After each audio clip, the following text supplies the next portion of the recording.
Абдолла Асылбеков 1896 жылы Қарағанды облысының Нұра ауданында дүниеге келген.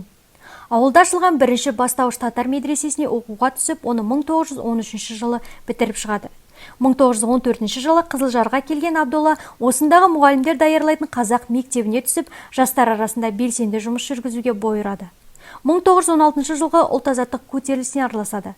Ақпан төңкерісінен кейін Сәкен Сейфуллинмен бірге Қараөткел қаласында жергілікті жерлерде жастарды, жұмыскерлерді ұйымдастыру ісіне кіріседі. 1917 жылы Абдолла Асылбеков Қызыл гвардия отрядын ұйымдастыру жөніндегі соғыс советінің мүшесі және кеңес үкіметінің азық-түлік комиссары қызметін атқарған. Сонымен қатар Сәкен Сейфуллин ұйымдастырған жас қазақ ұйымының мүшесі ретінде бірнеше іспен айналысқан.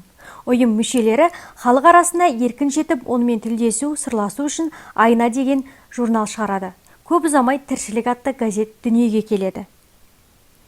1917 жылдың мамыр айында 20-дан енді ғана асқан Абдолла большевиктер қатарына еніп, өзінің бұдан былайғы тағдырын партиямен берік байланыстырады. Осы тұста Қараөткел атқару комитетінің мүшесі болады. Қазан төңкерісінен кейін Сәкен Сейфуллинмен бірге әлеуметтік саясат майданындағы күресті бұрынғыдан да күшейте түсті. Бірақ 1918 жылы Ақмоланы ақтар қайта басып алды. Абдолла Асылбеков Сәкен Сейфуллинмен бірге тұтқынға түсті. 1920 жылы Абдолла Асылбеков лагерден қашып шығып, қиыр шығыстағы сарбаз әскерлеріне қосылады. 1921 жылы оны Қызыл армияның Петропавл, Ақмола, Көкшетаудағы контрреволюциялық көтерілісті басу жөніндегі штаб бастығының орынбасары етіп тағайындайды. Сол жылдың маусым айында Қазақ Республикасының сол кездегі астанасы Орынборда Қазақ облыстық партия ұйымының құрылтай конференциясы өткізілді.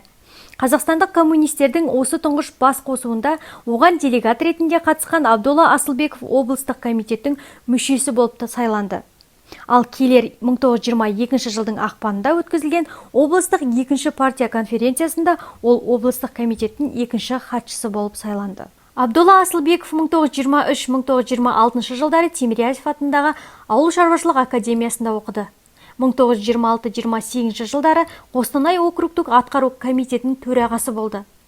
1928-1937 жылдар аралығында Қазақстан орталық атқару комитетінің хатшысы, Қарқаралы округтік атқару комитетінің төрағасы болып қызмет етті.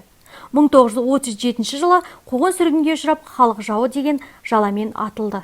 Абдолла Асылбеков қоғам қайраткері ғана емес, сонымен қатар жазушы ретінде де белгілі. Ол біздің де күніміз туды октябрь күнінде, аш жетімге жәрдемге және қойшылар мен қасқырлар өлеңдерінің авторы болып табылады.